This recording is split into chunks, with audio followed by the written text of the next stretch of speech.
प्रसंग को बड़ी शीलता से श्रवण करें, बड़े सहज भाव से। जब कन्हैया जाने लगे तो बड़ी बातें सोचने लगे कि मांगने से होगा क्या, मैं क्यों जाऊं।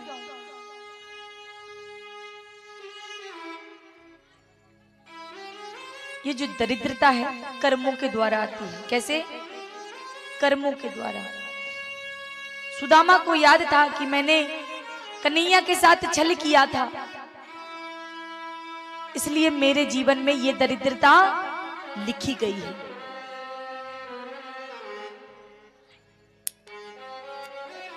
कन्हैया पश्चाताप करते करते जाते हैं, नेत्रों से अश्रुधारा बह रही है निरंतर। भगवान ना करे किसी भी भक्त को इस परिस्थिति से कभी गुजरना पड़ा, या कोई गुजरा भी होगा ना तो उसको याद होगा कि दरिद्रता क्या होती है, गरीबी क्या होती है।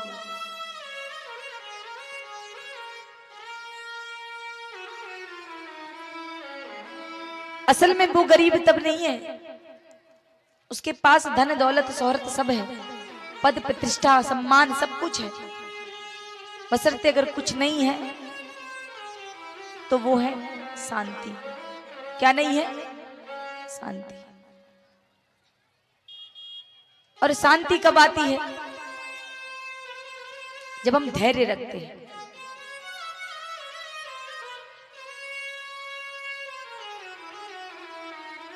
जब हमारे अंदर धैर्य की सीमा होगी ना,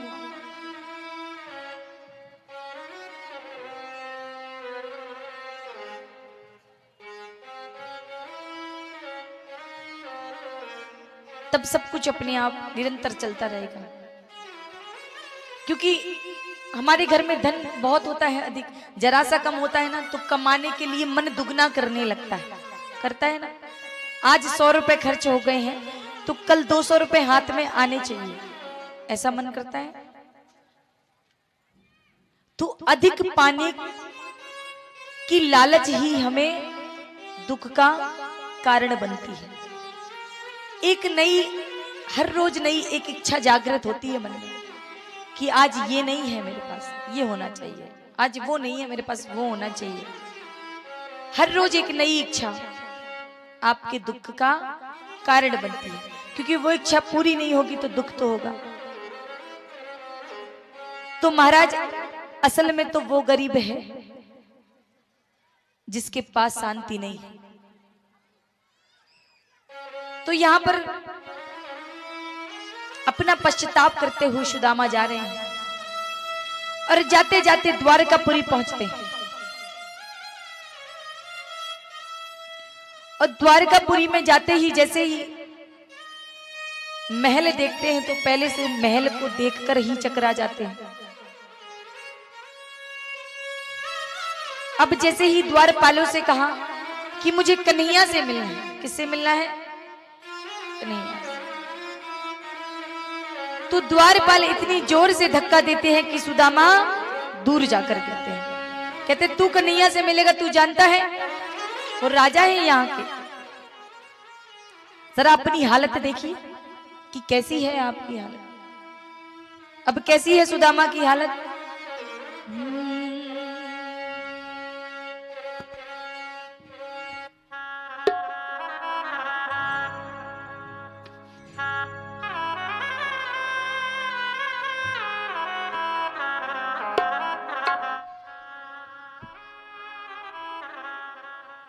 अरे द्वारपालो कन्हैया से कह दो, अरे द्वारपालो कन्हैया से कह दो कि दर पे सुदामा गरीब आ गया है, कि दर पे सुदामा गरीब आ गया है। अरे द्वारपालो कन्हैया से कह दो, अरे द्वारपालो कन्हैया से कह दो कि दर पे सुदामा गरीब आ गया है, कि दर पे सुदामा गरीब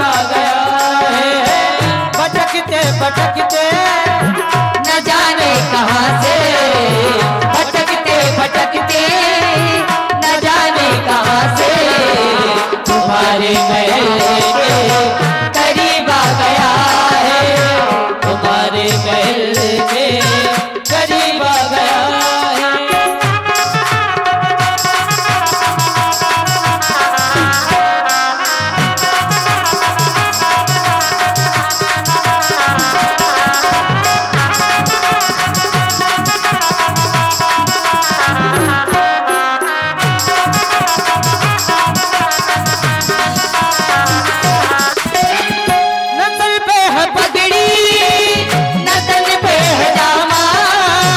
बता दो कन्हैया को नाम है सुदामा, हो बता दो कन्हैया को नाम है सुदामा। न सर पे है पगड़ी न तन पे है जामा, बता दो कन्हैया को नाम है सुदामा, हो न सर पे है पगड़ी न तन पे है जामा, बता दो कन्हैया को नाम है सुदामा, हो बता दो कन्हैया को नाम है सुदामा। एक बार मोहन से जाकर के कह दो, एक बार मोहन से जाकर के कह दो, तुम्हारे महल के करीब आ गया है, तुम्हारे महल के करीब आ गया है। प्यारे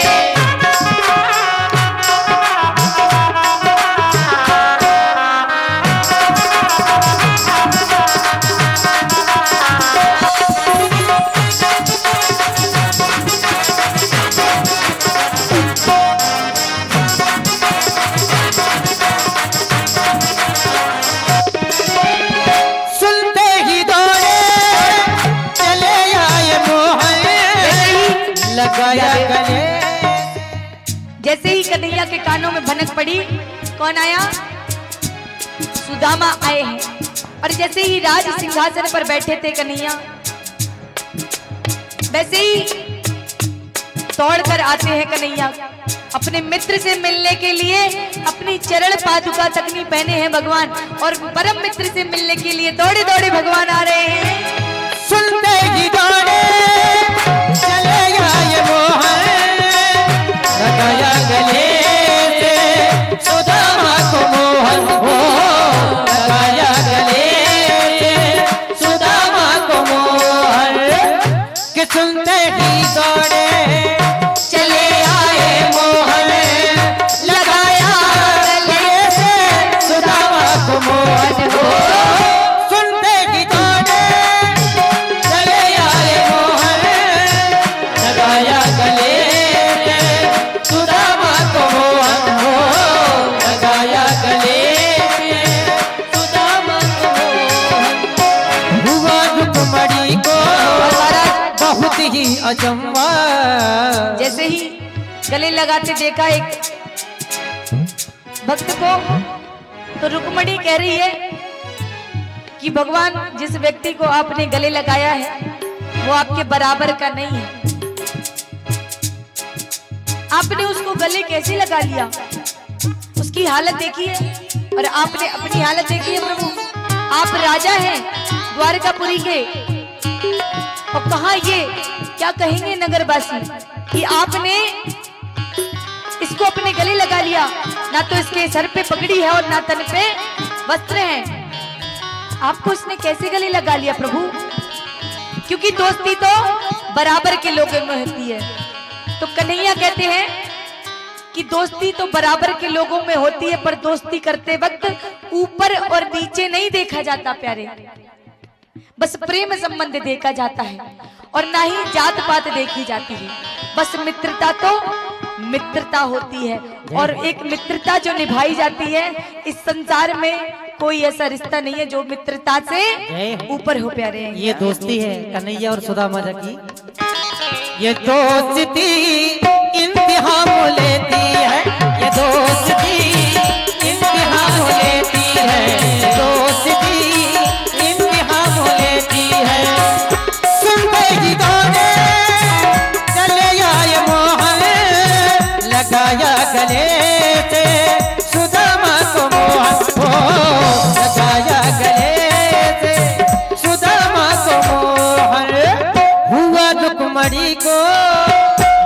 ही अचंबा हुआ दुखमणि को, बहुत ही अचंबा। ये मेहमान कैसा अजीब आ गया है, ये मेहमान कैसा अजीब आ गया है। हो अरे द्वार पालो कन्हैया से कह दो, अरे द्वार पालो कन्हैया से कह दो, इधर पे सुदामा गरीब आ गया है, इधर पे सुदामा गरीब आ गया है। हरि बोल।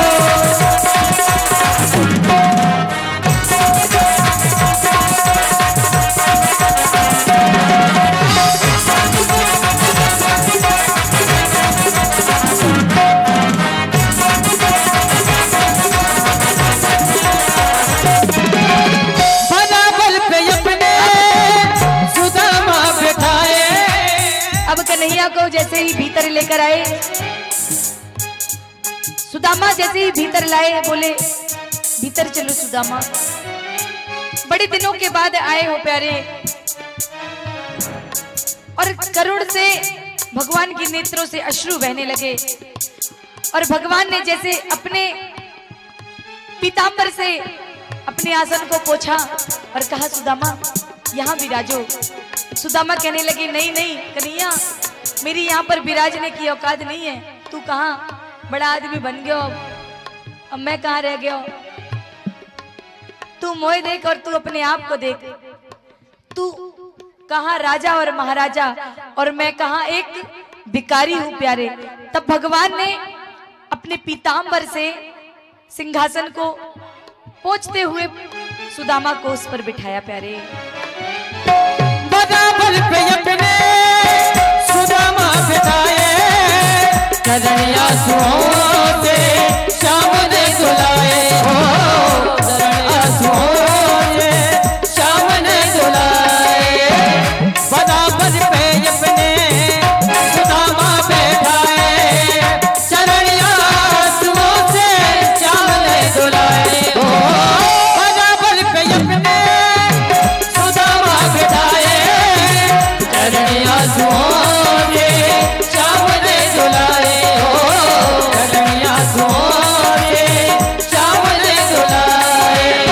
न कबदा वो प्यारे जरा तुम सुदामा, न कबदा वो प्यारे जरा तुम सुदामा, उसी का समा तेरे करीब आ गया है, उसी का समा तेरे करीब आ गया है। हो अरे द्वार पालो कन्हैया से कह दो, अरे द्वार पालो कन्हैया से कह दो, उसी का समा तेरे करीब आ गया है। हाँ उसी का समा तेरे करीब आ गया है, उसी का समा तेरे करीब आ गया है।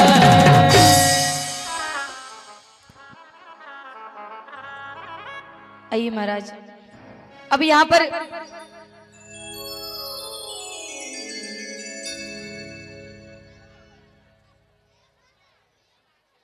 बस बस बोलिए प्रेम से राधे राधे। अब यहाँ पर जैसे ही कन्हैया आए और कन्हैया को सिंहासन पर बिठाया और भगवान ने अपने अश्रु से सुदामा के चरण धुलाए पैरे। एक प्रेम संबंध और एक मित्रता ऐसी होती है कि संसार में भगवान सारे रिश्ते ऊपर से ही बनाकर भेजते हैं कि नहीं। जब विवाह होता है तो कहते हैं जहां जुड़ना होती है वहीं जुड़ती है, और जब विवाह के पश्चात जो भी रिश्ते जुड़ते हैं सारे ऊपर से बन के आते हैं। पर एक मित्र का संबंध होता है भगवान, जो भगवान हमें अवसर प्रदान करता है कि एकमात्र आपके पास संबंध है जो आप अपनी मर्जी से बना सकते हैं, अपनी स्वेच्छा से, वो है मित्रता। आप अपना मित्र स्वयं चुन सकते हैं कि किसको बनाना है। तो यहां पर महाराज भगवान ने अपने अश्रुओं से सुदामा के चरण धुलाए और चरण धुलाते वक्त कहा, कन्हैया तू बड़े दिनों बाद आया, तुझे मेरी याद नहीं आई? तू कितने दिनों से मुझसे दूर रहा, तुझे मेरी तनिक याद नहीं आई कन्हैया? कन्हैया सुदामा से कहते हैं कि कुछ तो बताता मुझे, कुछ तो खबर भेजता।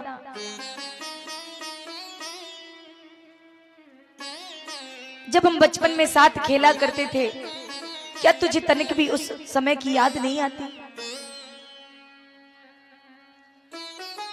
अच्छा चल ये तो बता सुदामा, मेरी भाभी कैसी है, मेरे भतीजे कैसे हैं? अच्छा जब तू मुझसे मिलने आया तो भाभी ने खाली हाथ तो नहीं भेजा होगा। ये तो मैं जानता हूं कि मेरी भाभी मुझसे बड़ा प्रेम करती है, क्योंकि देवर भाभी का बड़ा अनोखा संबंध होता है, एक बेटे के जैसा। क्योंकि भाभी को मां माना जाता है, हमारे हिंदू सनातन धर्म में मां कहा जाता है, मां का दर्जा दिया जाता है बड़ी भाभी को। तो जब भाभी ने आपको भेजा है तो खाली हाथ नहीं भेजा होगा। कन्हैया बार बार पूछते हैं। अब जो सुदामा है वो पोटली यहां पर छुपा ली, थोड़ी और पूछा तो और छुपाने लगे। अब कन्हैया कहने लगे कुछ तो गड़बड़ है। सुदामा अब तू जल्दी बता दे, देख भाभी ने क्या भेजा। मैं जानता हूं कि मेरी भाभी मुझसे बहुत प्रेम करती है, और जब तू मुझसे मिलने आया तो मुझे पता है कि भाभी ने तुझे खाली हाथ नहीं भेजा होगा। दिखा जरा क्या भेजा। और जैसे ही भगवान देखते हैं और वो पोटली सुदामा से छीन लेते हैं, और जैसे ही वो पोटली सुदामा से छीनते हैं और कहते हैं कि मेरी भाभी ने मुझे भात भेजा है और तू मुझसे छुपा रहा था। बोले बड़े दिनों बाद तो भाभी के हाथ का कुछ प्राप्त हुआ है प्यारे।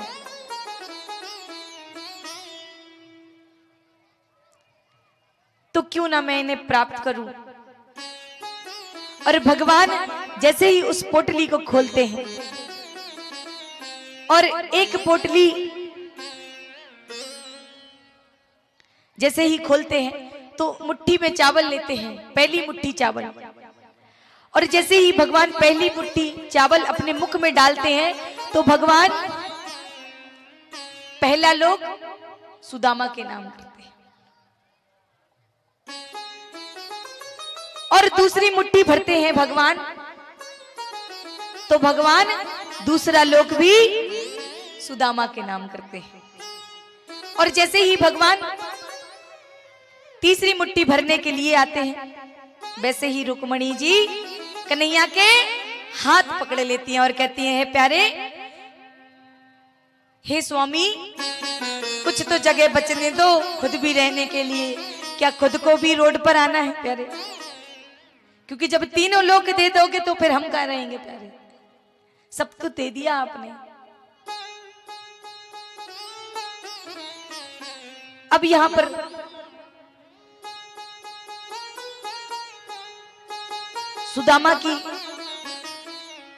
सुदामा का बड़ा स्वागत किया जाता है। रात्रि के समय 56 भोग बनवाए जाते हैं, भोजन कराया जाता है। सुदामा रात्रि वहीं विश्राम करते हैं।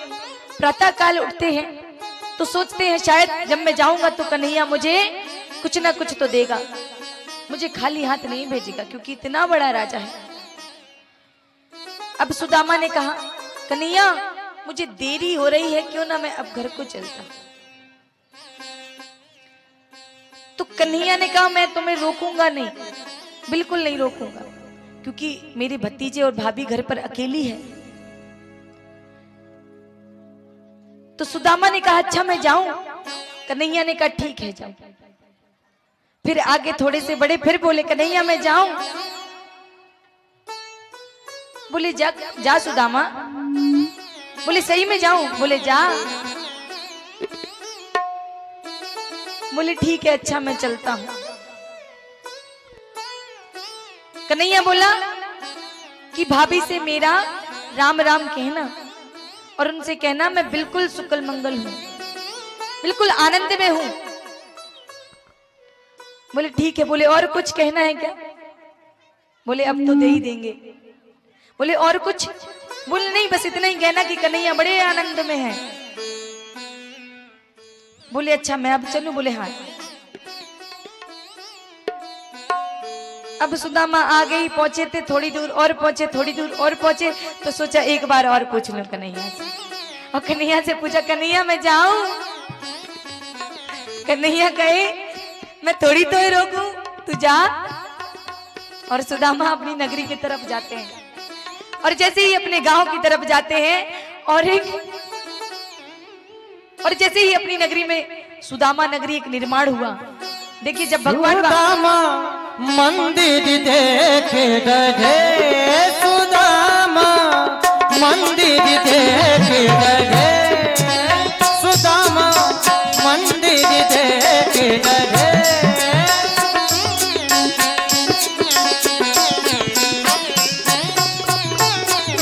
मंदिर देखे डरे, सुदामा मंदिर देखे डरे।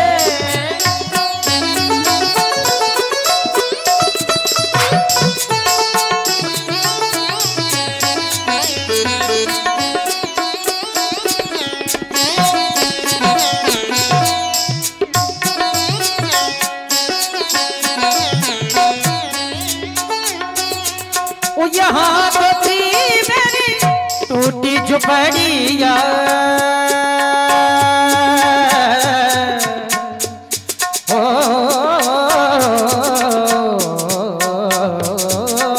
यहाँ तो थी मेरी टूटी झुपड़िया, मंदिर देखे डरे, सुदामा मंदिर देखे डरे, सुदामा मंदिर देखे डरे, सुदामा मंदिर देखे डरे, सुदामा मंदिर देखे डरे।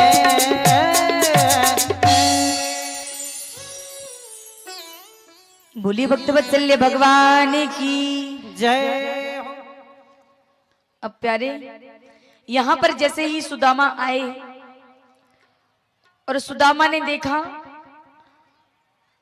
कि मैं शायद रास्ता भटक गया हूं, क्योंकि जो पहले हालत थी वो उस नगर की हालत नहीं है, पूरी हालत बदल गई और एक सुदामापुरी का निर्माण हुआ। सुदामा ने कहा शायद मैं रास्ता भूल गया और मैं दूसरे रास्ते आ गया। मेरा घर ऐसा नहीं है, मेरी घर में तो छोटी सी झोपड़ियां है, यहाँ में भी पानी टपके जब बरसात होए, लगता है मैं गलत जगह पर आ गया। और जैसे ही सुदामा मुड़ने लगते हैं, भीतर से सुशीला की आवाज आने लगती है, अरे हे स्वामी कहां चल दिए?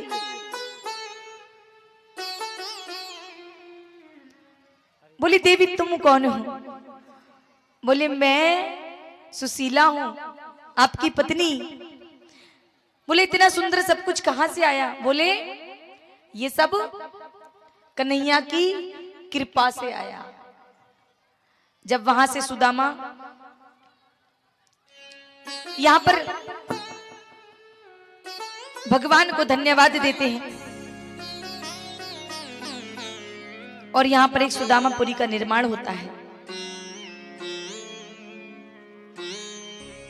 और देखिए आज हमारे बीच में बड़ा सौभाग्य है हमारा कि आज हमारे बड़े भैया सुरेंद्र भैया भी आज यहाँ पर आए हैं। तो मैं उनका व्यासपीठ द्वारा सत सत उनको राधे कृष्ण भैया कि आप यहाँ आए, थोड़ा सा समय निकाल करके। जय हो महाराज। बड़ा सुंदर गाते हैं, ये बड़ा नाम है इनका। जी महाराज आइए, बोलिए एक बार प्रेम से राधे राधे। अब चलते हैं महाराज आगे की ओर कथा में। तो यहां पर जो महाभारत का युद्ध है महाभारत का बीजारोपण कैसे हुआ। तो महाराज पांडवों ने एक शीश महल बनवाया था। क्या बनवाया था? शीश महल बनवाया था। उसको देखने के लिए कौरवों को निमंत्रण भेजा, तो कौरव शीश महल देखने के लिए आए। उसमें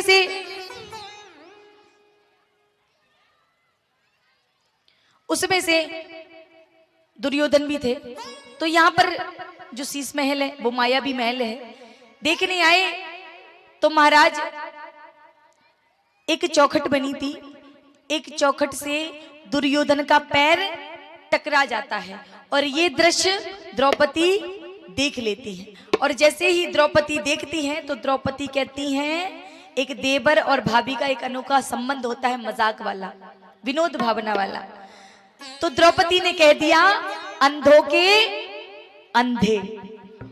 इतना सा मजाक, इतनी सी विनोद की बात थी। और वो जाकर के दुर्योधन के हृदय में बैठ जाती है और इतना बुरा लगता है। तो जाकर के सारा वृतांत शकुनी मामा कहते हैं। और शकुनी मामा कहते हैं एक खेल का आयोजन करते हैं, एक क्रीड़ा करते हैं शतरंज का। पासे मेरे होंगे, खेल भी मेरे हिसाब से होगा, जैसा तुम चाहोगे वैसा होगा। और यहाँ पर एक शतरंज का आयोजन किया जाता है। उस शतरंज में पांडव भी होते हैं और एक तरफ कौरव हैं। पासे फेंकते हैं, सारे पासे कौरवों की तरफ जाते हैं क्योंकि शकुनी मामा है। और जो पासे हैं वो सब कौरवों की तरफ। पांडव हारते जा रहे हैं। अब कौरवों ने कहा कि तुम्हारे पास क्या है हारने? बोले अब मेरे पास कुछ नहीं है, मैं ये क्रीड़ा नहीं खेलना चाहता। बोले अभी कहां? अभी तो तुम्हारे पास द्रौपदी है। कौन है? द्रौपदी है। तो एक बार तो सोचने लगते हैं पांडव, पर दूसरी बार में द्रौपदी को भी दांव पर लगा देते हैं। और जैसे ही पासे फेंकते हैं वैसे ही फिर से शकुनी मामा अपनी चाल चल करके कौरवों को जिता देते हैं। और जैसे ही हार जाते हैं द्रौपदी को, तो अंदर द्रौपदी लेटी है रजस्वला अवस्था में। रजस्वला अवस्था जानते हैं, सभी जानते होंगे मैयाएं। रजस्वला अवस्था वह अवस्था है जो मासिक अवस्था होती है। ये श्रीमद् भागवत महापुराण में बताया गया है। रजस्वला अवस्था में है, केस खुले हुए हैं द्रौपदी के, क्योंकि उस समय स्त्रियां बाल नहीं बांधा करती थी। ढीले ढाले वस्त्र पहन करके पर्दे के अंदर हैं, अपने कमरे में। और जैसे ही जब पांडव हार गए तो दुशासन गए और देवकी और द्रौपदी के केस पकड़ करके घसीट करके राजमहल से बाहर लाने लगे। और जैसे ही राजमहल से बाहर लाने लगे तब पांडवों से विनती करने लगी, हे पति परमेश्वर मेरी लाज बचाओ। आज तुमने क्या कर दिया, मुझे ही दांव पर लगा दिया। अब जब दांव पर लगा दिया तो मेरी रक्षा भी करो। अब पांडव क्योंकि वो तो हार चुके हैं तो सर नीचे है। और यहां पर सारे दुशासन हैं जो वो हंसने लगते हैं और हंसने लगते हैं। अब जो द्रौपदी जी हैं एक मुख से साड़ी दबाए हैं, अपने मुख से साड़ी का जो कोना है वो दबा लिया और प्रार्थना करने लगी कि हे द्वारिका के नाथ आकर मेरी लाज बचाओ प्यारे।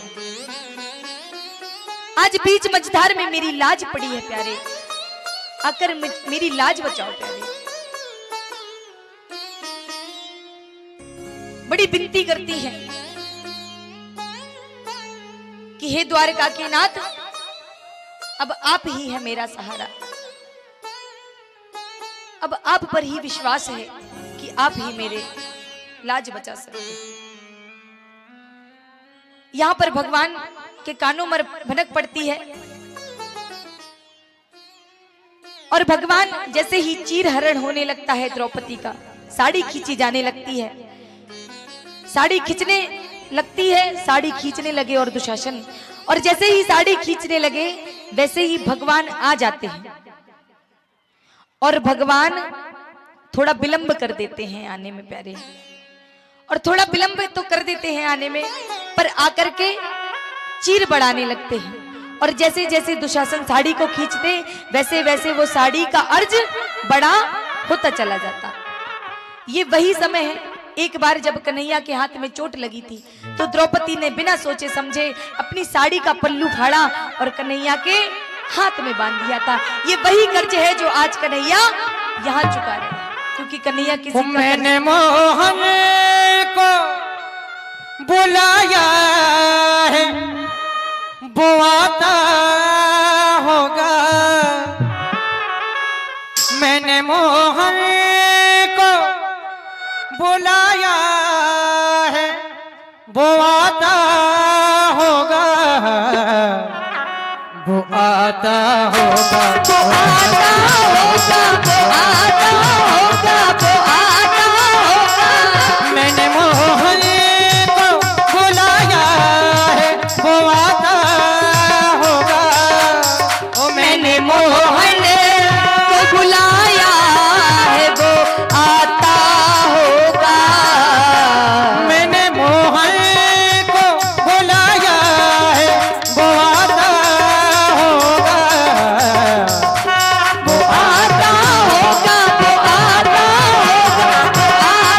होगा, वो आता होगा। मैंने मोहन को बुलाया है वो आता होगा, मैंने मोहन को बुलाया है वो आता होगा, वो आता होगा, वो आता होगा, वो आता होगा। मैंने मोहन को बुलाया है, वो आता होगा। मैंने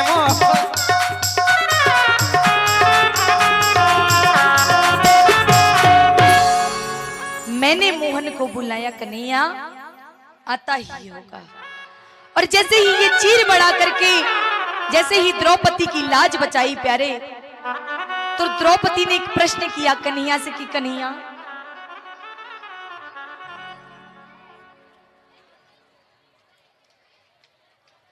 एक बार प्रेम से कहिए राधे राधे।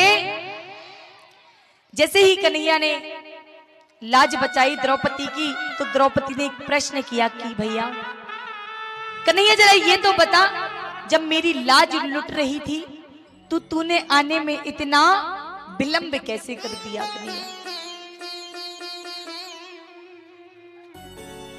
तब द्रौपदी कहती है कि मैं तुम्हें कब से पुकार रही हूं और आपने आने में इतना विलंब कैसे कर दिया? तब कन्हैया कहते हैं कि द्रौपदी तुमने मुझे द्वारिका के नाथ कहकर पुकारा, जबकि मैं तुम्हारे बगल में ही खड़ा था। जिस भावना से जो मुझे बुलाता है मुझे वैसा ही बनकर जाना पड़ता है प्यारे। तो तुमने मुझे द्वारिका के नाथ कहकर बुलाया, कन्हैया कहकर बुलाया होता तो मैं इतना विलंब नहीं करता। और तुमने मुझे जैसे ही द्वारिका के नाथ कहकर पुकारा तो मुझे द्वारिका जाना पड़ा, और द्वारिका जाकर के द्वारिका नाथ बनकर आना पड़ा प्यारे, इसलिए विलंब हो गया। अगर तुम मुझसे कहती कि कन्हैया आकर लाज बचाओ तो मैं तो तुम्हारे समीप ही था। अब यहाँ पर महाभारत युद्ध जो समाप्त हुआ, अब कन्हैया जाने लगे यहाँ से, तो वापस मुड़कर आने लगे। और जैसे ही वापस मुड़कर आने लगे तो महाराज अर्जुन ने कहा मेरे लिए आए हैं, कुंती बुआ ने कहा मेरे लिए आए हैं। पर कन्हैया क्योंकि यहाँ कौरवों की मृत्यु हो चुकी है, जो पूरे 100 की 100 है, मारे गए, तो गांधारी से मिलने गए भगवान। गांधारी कौन है? कौरवों की मां है, जो रो रही है। और जाकर के कन्हैया मिलने गए तो गांधारी कहने लगी कि कन्हैया अब तू क्यों आया, सब तो मारे गए मेरे। कन्हैया चुपचाप खड़े हैं। गांधारी ने कहा मैं तुम्हें श्राप देती हूं कि जैसे मेरा वंश खत्म हुआ है वैसे तेरा भी वंश खत्म हो जाएगा। कन्हैया बोले यही कारण तो मैं यहाँ आया हूं। वैसे भी मैं नहीं चाहता कि वंश मेरा आगे बढ़े, क्योंकि मैं जानता हूं कि आगे क्या होने वाला है। क्योंकि जब मेरे पुत्र पौत्र इत्यादि होंगे तो गलत कार्य करेंगे, और जब गलत कार्य करेंगे, जब कोई उन्हें सजा देगा तो वो कहेंगे अरे तुम जानते नहीं हो मैं किसका बेटा हूं, तो लोग उन्हें वैसे ही छोड़ देंगे। तो मैं नहीं चाहता कि ऐसा युग आगे बढ़े। तो यहां पर श्राप देते हैं भगवान को। तो महाराज यहां पर यदुवंश बढ़ा, यदुवंश बढ़ा तो पुत्र पौत्र इत्यादि भगवान के जो हैं खेल रहे हैं। यादवों को तभी उसी क्षण वो श्राप लगा था। अब यहां पर पुत्र पौत्र इत्यादि भगवान के खेल रहे हैं। संत लोग आपस में वार्तालाप कर रहे हैं। तो भगवान के पुत्र हैं, नहीं माने और कहने लगे चलो इन संत की परीक्षा लेते हैं। क्या लेते हैं? अगर ये सच्चे होंगे तो सच्ची सच्ची बात बताएंगे, अगर ये झूठे होंगे तो झूठी बात बताएंगे। तो एक बालक को स्त्री बनाते हैं और उस स्त्री को गर्भवती महिला बनाते हैं और कहते हैं जाकर पूछना कि मेरे पेट में बताओ बालक है या फिर बालिका। और उन संतों के पास जाते हैं, वो संत हैं, उन्हें सब पता है कि बच्चे हैं, विनोद की बातें कर रहे हैं। तो कहते हैं जाओ जाकर खेलो, अभी हम कुछ कार्य की बातें कर रहे हैं, बाद में आना। पर बालक है, नहीं माने, बोले तो तुम झूठे संत हो। तब संत को क्रोध आता है और महाराज संत क्रोध में आकर के कमंडल से जल निकालते हैं और श्राप देते हैं कि जाओ तुम्हारी कोख से एक लोहे का मूसर निकलेगा। और महाराज जैसे ही क्रोध भरी निगाह देखी, बालक दौड़ते दौड़ते आए, उन्होंने वस्त्र बदले और जाकर के उग्रसेन को सारा वृतांत सुनाया। और जैसे ही सुनाया तो उग्रसेन ने कहा ये बात कन्हैया से जाकर मत कहना। और जैसे ही सच में वो जो श्राप दिया, वो श्राप अपना असर दिखा गया और उसी श्राप के अनुसार एक इला निकली जो लोहे की है। महाराज जो लोहे का मूसर है उसको घिस घिस कर छोटी सी इला बना दी और उसको नदी में फिकवा दिया। जो लोहे का मूसर था उसको घिस करके नदी में फिकवा दिया। वो छोटी सी इला बन गई और वो एक मछली के पेट में जाकर पहुंच गई। और एक शिकारी है, मछुआरा जिसे कहते हैं, आया, उसने वो मछली को पकड़ा। उस मछली को जब काटा तो उसमें से एक लोहे की इला निकली। तो उसने भी उसकी नोक घिस करके अपने तीर में लगा ली। अब यहां पर श्राप लगा था यदुवंशों को, तो अब वो आपस में ही लड़ने लगे। जैसे जैसे श्राप अपना असर दिखाता गांधारी का, वैसे वैसे यदुकुल में यादव आपस में ही लड़ने लगे। लड़ते हैं ना, बहुत ज्यादा सुना होगा। अरे वो तो आपस में लड़ते रहते, उनकी बुद्धि 12 बजे जागती है, यादव है।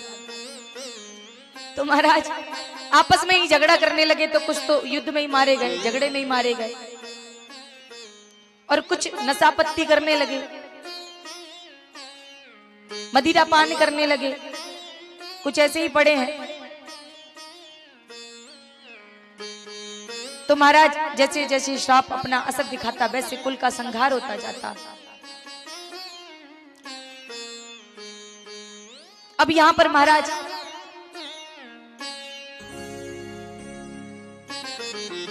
जैसे ही श्राप का असर होना शुरू हुआ, वैसे ही यदुकुल का संहार हो गया।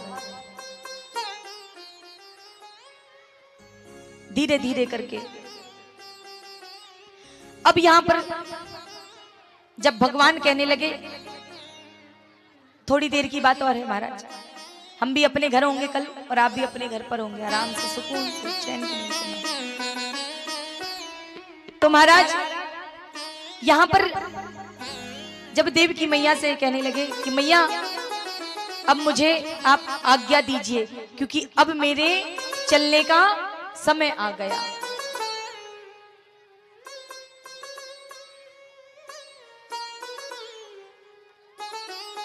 यहां पर श्री सुखदेव जी महाराज परीक्षित को पूरी लीला सुना रहे हैं। परीक्षित जी महाराज बोले, भगवान आपने लीलाएं की, मैंने पूरी कथा का श्रवण किया।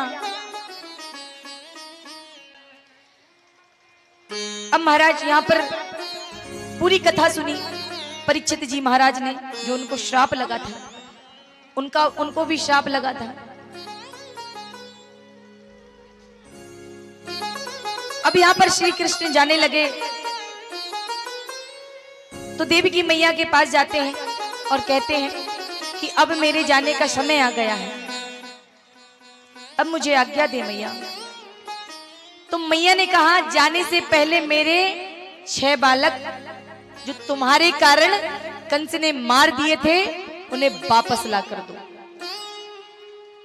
क्योंकि भगवान किसी का कर्ज ऊपर नहीं यहीं चुकाते। कहते जैसा करोगे वैसा भरोगे भी यहीं। तो वो किसी का कर्ज लेकर नहीं जाते, जैसा आप दूसरे के साथ करते हैं वैसा ही आपके साथ व्यवहार होता है। आप ये भूल जाना कदाचित कि अगर आपने किसी के साथ बुरा किया तो आपके साथ बुरा नहीं होगा, भले ही वो 1 साल 10 साल बाद पर होगा जरूर। तो महाराज यहां पर भगवान ब्रह्मलोक जाते हैं और देवी की मैया के 6 पुत्र वापस करते हैं। तब आगे बढ़ने लगते हैं तो उद्धव जी प्रश्न करते हैं कि भगवान अब आप जा रहे हैं तो इस कलयुग का कल्याण कैसे होगा? अभी तक तो आपने लीलाएं करी, भक्तों को मुक्ति दी, पर आगे जाके कल्याण कैसे होगा आने वाले कलयुग में? कि काल ब्याल मुख ग्रास त्रास निर्नाश हेतवे कैसे होगा? ये जो अजगर के समान कलयुग अपना मुंह खोल करके आ रहा है और जो कलयुग के प्राणी को खाता चला आ रहा है, अपना भोजन बनाता चला रहा है, कैसे कल्याण होगा स्वामी इसका? जो घास की तरह खाए जा रहा है।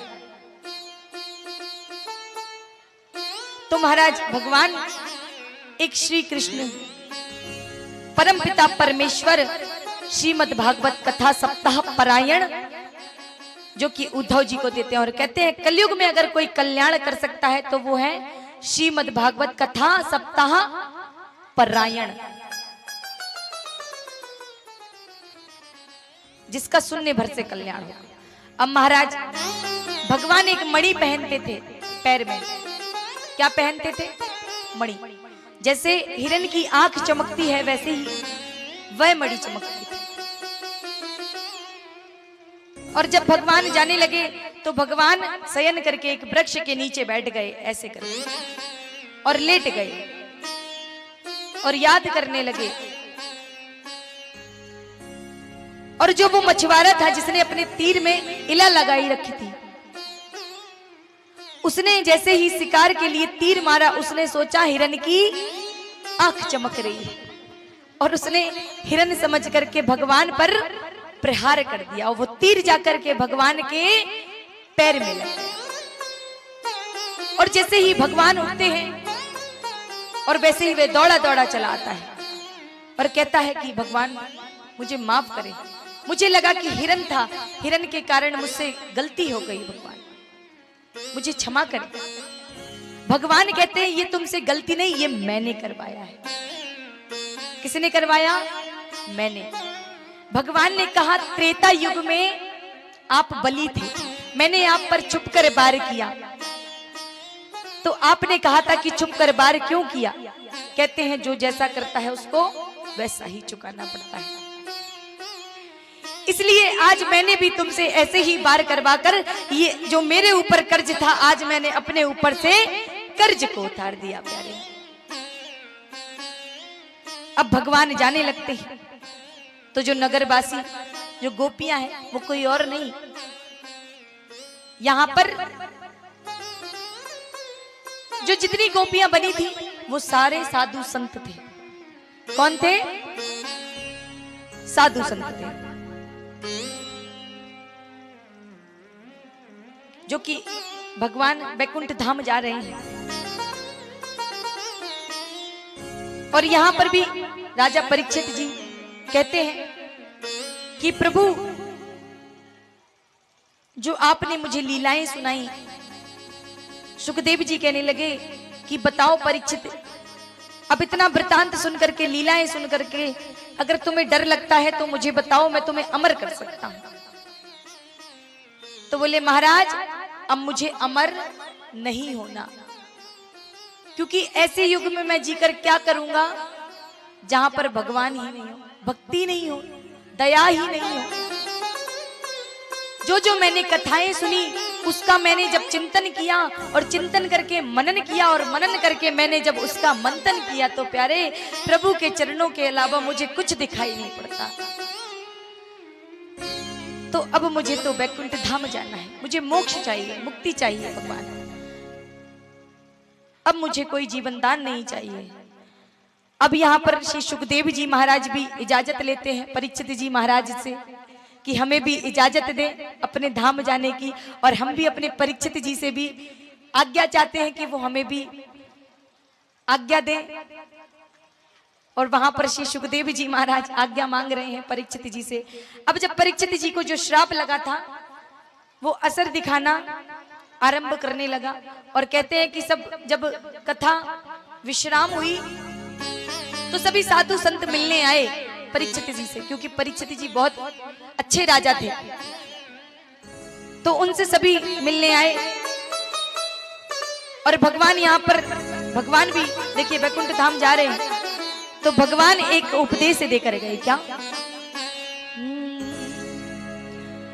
नाम संकीर्तनम यस्य, नाम संकीर्तनम यस्य, सर्व पाप प्रणाशनम, प्रणामो दुख समनस्तम, नमामि हरिम परम। कि इस कलयुग में अगर कोई आपको तार सकता है तो वो क्या है? हरि नाम संकीर्तनम केवलम। क्या तार सकता है? हरि नाम। तो भगवान ने कहा कलयुग में मेरी जो पूजा अर्चना नहीं कर सकता वो मेरा नाम ही ले लेना, उसका तरण तारण वैसे ही है। सिर्फ नाम कि कलयुग केवल नाम आधारा, और सुमर सुमर नर उतर ही पारा। वो भव से पार हो जाएगा प्यारे। अब भगवान भी यहाँ पर वैकुंठ धाम जाने लगे, और श्री सुखदेव जी महाराज भी यहाँ से विराजमान होते हैं और यहाँ से आज्ञा लेते हैं परीक्षित जी महाराज से।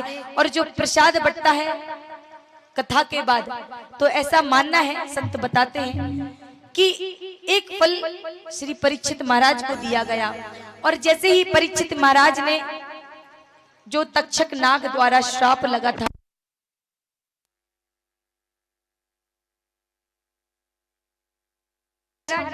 यहाँ पर एक प्रसाद वितरण होता है। तो कई संत बताते हैं कि श्री परीक्षित जी महाराज ने स्वतः ही प्राणों को त्यागा था। स्वतः ही मतलब स्वयं की इच्छा से। और कुछ इन बातों से पता चलता है कि जैसे ही उस फल को काटा गया जो प्रसाद रूप में परीक्षित को मिला, उसमें से तक्षक नाग निकला, और उस तक्षक नाग ने परीक्षित को डस लिया, और सीधा भगवान उनको प्राणों को अपने धाम ले गए। बोलिए श्री सुखदेव जी महाराज की। अब यहाँ पर श्री सुखदेव जी महाराज आज्ञा मांगते हैं और चलने के लिए तैयार होते हैं।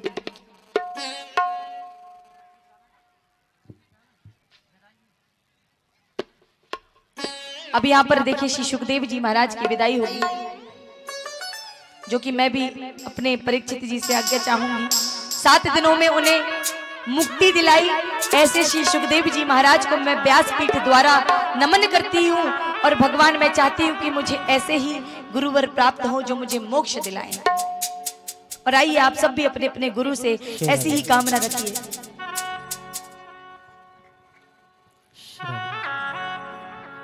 देखिएगा, सबसे पहले तो आप लोग, हमें इतना अच्छा लगा 7 दिन में कि ऐसा मुझे मौका पहली बार मिला। ये हकीकत है, मैंने बहुत जगह कथा कर ली, मगर ऐसा नज़ारा मुझे अभी तक नहीं मिला और ना मिलेगा, हमें ऐसा लग रहा है।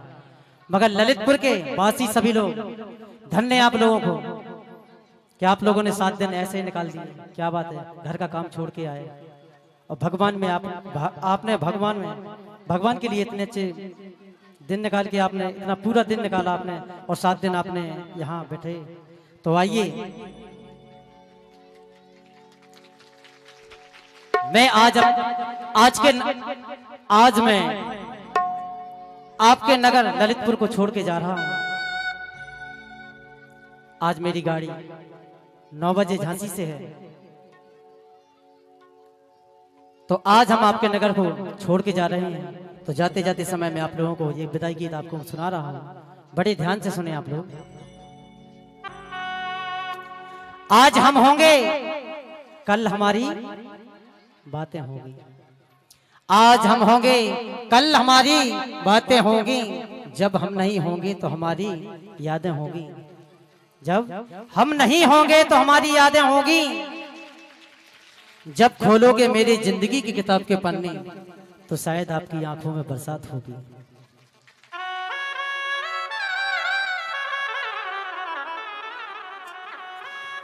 भूल कर भी कोई भूल हुई तो मुझे भूल समझकर भुला देना। मैं सबसे माफी चाहता हूं अगर हमसे कोई भूल हो गई हो, हमसे, हमारे संगीत वालों से, हमारी दीदी जी से, हमारी मतलब जितने लोग हैं हम लोग, अगर हम लोगों से कोई गलती हो गई हो तो मुझे अपना बच्चा भाई समझकर सभी लोग माफ करें। भूल कर भी कोई भूल हुई हो तो उसे भूल समझकर भुला देना, पर भुलाना सिर्फ उस भूल को गलती से हमें भुला देना। तो आइए, आप लोगों से कहना है, और रही जिंदगी तो मिलेंगे दोबारा। अगर जिंदगी रहेगी, अगर ठाकुर जी ने चाहा तो दोबारा इसी ललितपुर में आएंगे, ये मुझे विश्वास है। बोलो, आप लोग बुलाएंगे दोबारा कि नहीं? जो इतना प्रेम मिला ना, वाकई देखने लायक था, क्योंकि आप सबने इतना प्रेम दिया। ये प्रेम ही है जो इंसान को ऊपर बनाता है। बाकी संसार में किसी का कुछ नहीं है, ना कुछ लेकर आए थे और ना कुछ लेकर जाएंगे प्यारे। बस एक प्रेम है जो आपका और हमारा बना रहा अभी तक। आइए, आप सभी से भी मैं विदा चाहती हूँ। और रही जिंदगी तो मिलेंगे दोबारा। मिलन आज तक था हमारा तुम्हारा, मिलन आज तक था हमारा तुम्हारा। रही जिंदगी तो मिलेंगे दोबारा, रही जिंदगी तो मिलेंगे दोबारा। मिलन आज तक था हमारा तुम्हारा, मिलन आज तक था हमारा तुम्हारा।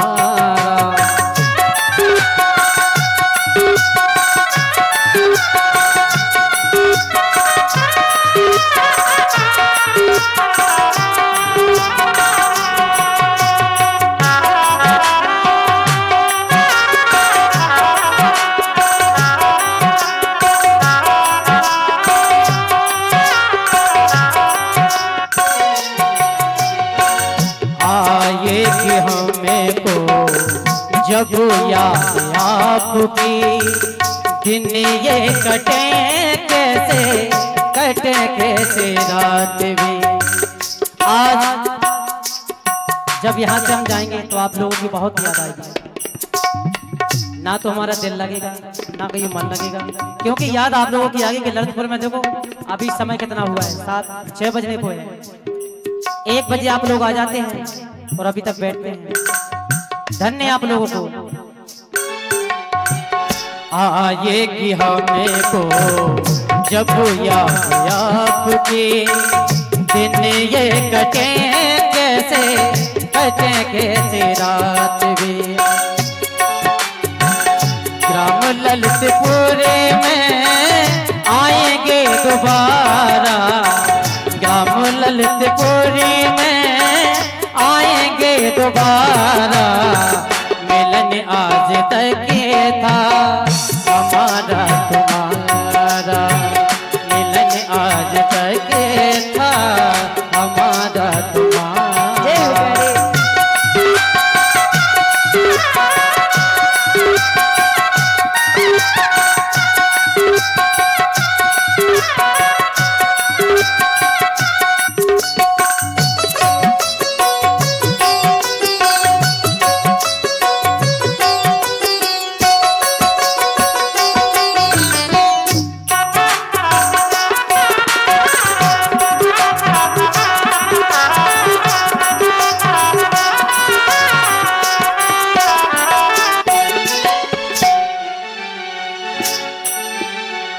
कथा भागे बसे भूले न जाना, प्रभु चरणों में प्रीति तुम लगाना।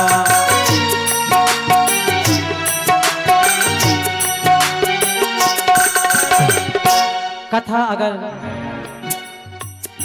कहीं भी आपके ललितपुर में कहीं कोने कोने में कथा हो रही हो, ललितपुर छोड़ के और अन्ना कहीं भी हो रही हो, तो कथा में भागवत में आप लोग जरूर जाएं।